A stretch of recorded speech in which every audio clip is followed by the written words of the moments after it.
মাত্র পাওয়া খবর। ভারতীয় গণমাধ্যমের মিথ্যাচারে আড়াল নয় বাংলাদেশের সংখ্যালঘু নির্যাতন বাস্তবতা। স্বাধীনতার 53 বছর পরেও সংখ্যালঘু জনগোষ্ঠীদের অধিকার এবং নিরাপত্তা নিয়ে বাংলাদেশের অবস্থান কোথায়? আজকের আলোচনায় আমরা তুলে ধরব মানবাধিকার কর্মী, বিশেষজ্ঞ ও সংখ্যালঘু নেতাদের বক্তব্য। আন্তর্জাতিক মানবাধিকার দিবস উপলক্ষে ঢাকার সিরডাপ মিলনায়তনে আয়োজিত এক আলোচনা সভায় উঠে আসে বাংলাদেশের সংখ্যালঘু নির্যাতনের চিত্র। অনুষ্ঠানে আয়োজক ছিল সংখ্যালঘু ঐক্য মোর্চা। আলোচনায় উঠে আসে সংখ্যালঘু জনগোষ্ঠী মানবাধিকার রক্ষা এবং বিচারহীনতার প্রসঙ্গ। বিশেষজ্ঞদের বক্তব্য, বক্তারা বলেন, স্বাধীনতার এত বছর পরেও সংখ্যালঘুদের অধিকার সুরক্ষিত হয়নি। মুক্তিযুদ্ধের চেতনায় দেশ পরিচালিত না হওয়ায় প্রতিনিয়ত সহিংসতার শিকার হচ্ছে তারা।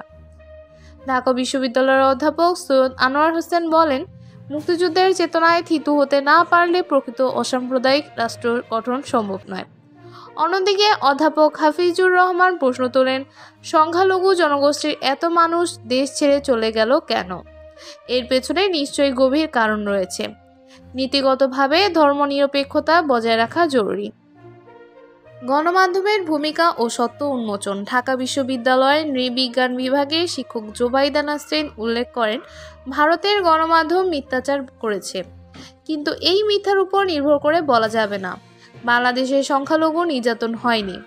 সংখ্যালঘু নির্যাতন বাস্তব এবং এর বিচারহীনতাকে কোনোভাবেই বৈধ করা যাবে না।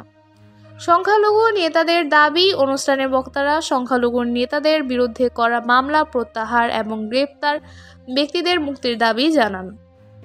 সংখ্যালঘু ঐক্য পরিষদের সাধারণ সম্পাদক রানা দাশগুপ্ত বলেন, রাজপথ ছাড়া সংখ্যালঘুদের অধিকার প্রতিষ্ঠা করা যাবে না।